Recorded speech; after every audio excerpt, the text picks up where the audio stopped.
And sometimes, let's say he makes more money than she does, he says, every year I'll pay 30% of whatever I make and put it into your bank account for you, and you do whatever you want with it. So we can do that as a married couple. We don't have to wait to get divorced to do that.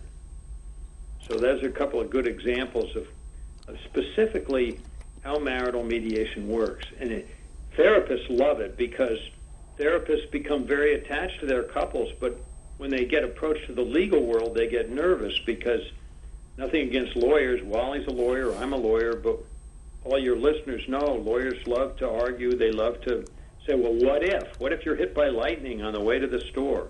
Well, and sometimes those are helpful questions, but sometimes they can be divisive, and couples say, we don't want to get into those divisive arguments. We want to sit down with a mediator and help us achieve these things by agreement. John, you raised two questions on your last comments on that one. One is, and let me put them up, I'll ask you both now and then we'll answer them in order.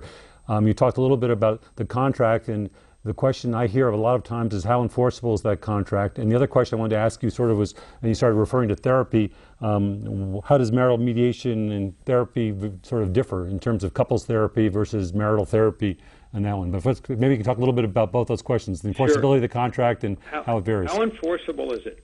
Well, it's a good idea when you're writing this contract with the help of a mediator, each person should have his or her own lawyer independently of the other to look it over. Because if you ever go to court with one of these agreements, you want to make sure that the court will enforce it. And if you've each had your own lawyer to look it over, the court's much more likely to say, this is a good contract. But is it actually an enforceable contract? I mean, I've heard both ways on that. Absolutely. Okay. One of the men who used this process to help stay married has heard me talk about this publicly, and he calls me afterwards and says, John, these have to be enforceable. That's the whole point. And one of the things that he and his wife did to make it enforceable was it build right into the agreement steps they had to take to carry out the agreement. And those steps would be acknowledged. And for example, once a year he would transfer $100,000 to his wife. He would come to my office with her. They would sign a statement saying, he is now transferring $100,000 to her. She is relying on him to do that. She is acknowledging that he is doing that, and they both are saying the only reason we're doing this is because we are both relying on this contract. And they have a pattern of continuing to do that. They build it right into their agreement because one of their lawyers said, that's going to make it much more enforceable. If, let's say, you go to court 8 years later and there's a history for 8 years of both people taking specific actions relying on this contract, it's going to be really hard for a judge to say, we're not going to enforce this. John, have you actually had any of these contracts go to court and be enforced, or anybody try to enforce them? No. In Massachusetts, no one has done this in Massachusetts except for Geraldine Fogg. And Geraldine Fogg and Henry Fogg were married, and they entered into one of these contracts. And as soon as they entered into it, she sued her husband. And the court said she never entered into this in good faith. So we're not going to decide whether it's enforceable or not in this case, and if that day ever comes, we will. And it's interesting that case is named Fogg because we think it leaves us all in a fog. But there are foghorns and there are beacons in this fog that indicate to us that it would be enforceable. Here in Massachusetts, our courts are becoming more and more supportive of this concept of marital contracts. It's almost impossible now in Massachusetts to write a premarital agreement that a court is going to reject. Our Supreme Judicial Court is basically saying, hey, a contract is a contract. You entered into this, we're going to enforce it. Now, how does it come? One good question about enforceability, how does it come up? How does the whole question of enforceability come up? If the husband is going to sue the wife in court, that's not a very friendly act. How can they stay? Do they go to bed, to sleep in the same bed while he's the plaintiff and she's the defendant?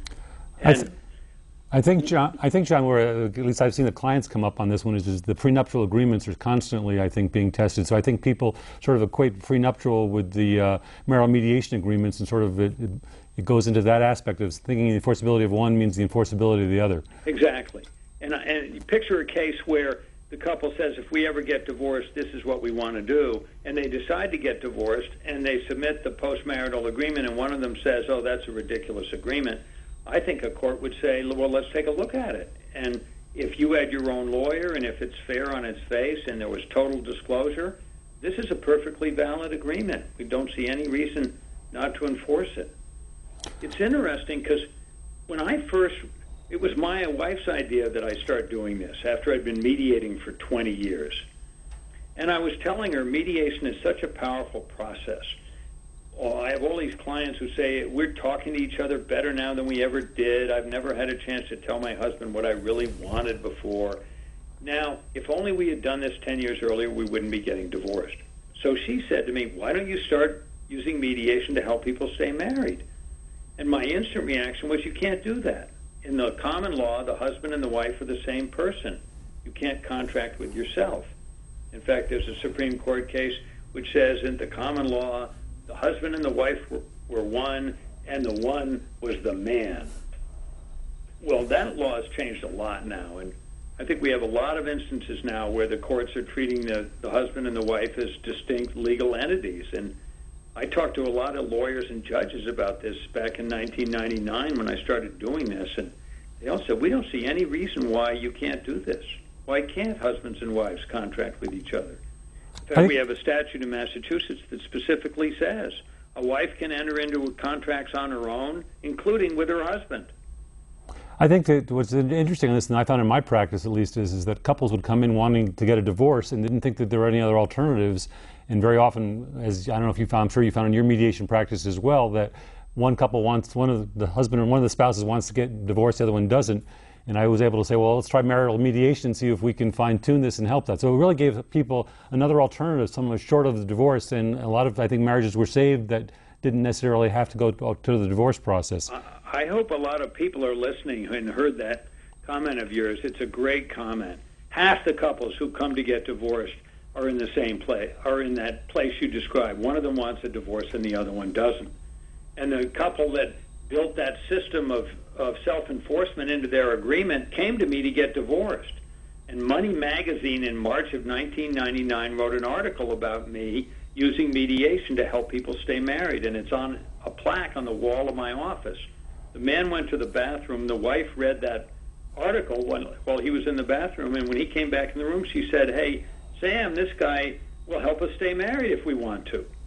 And he said, wow, how do we do that? And exactly what you just talked about. They had no idea they had that alternative. And they spent a year working on their marital agreement. And they're still married, and that was about 8 years ago. John, I wanted to get back to what we were talking about a little earlier on about the differences, though, between couples therapy and between marital mediation. Good.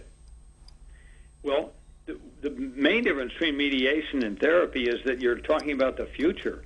And what are we going to do differently? And a lot of therapy is more about how can we improve our communication or how come we have behaved the way we have.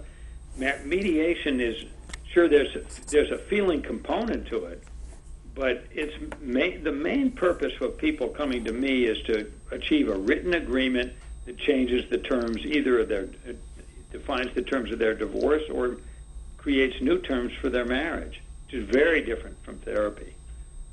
There's a very therapeutic component to it. I had a couple say, is it all right with you if we get mad in here? And I said, well, of course. How can you talk about this without getting mad? Well, our therapist would never let us get mad. Well, that was unusual. And there is a therapeutic component to mediation, but the primary focus is on coming up with a written agreement that defines specific terms in the marriage. John, I think you may have, actually before I forget, I want to tell our audience that if they need more information about the show again, you can get to our website at the bottom of the page, which will give you future guests, future programs, and a way to email us on that one. You mentioned this a little bit, John, but maybe you can go a little more details. What sort of couples actually use marital mediation? Couples who, I've given you a couple of examples. One was the couple that came to me after a lot of therapy, and she was concerned that he was going to make them lose their house. And so that was one example. I had a couple come to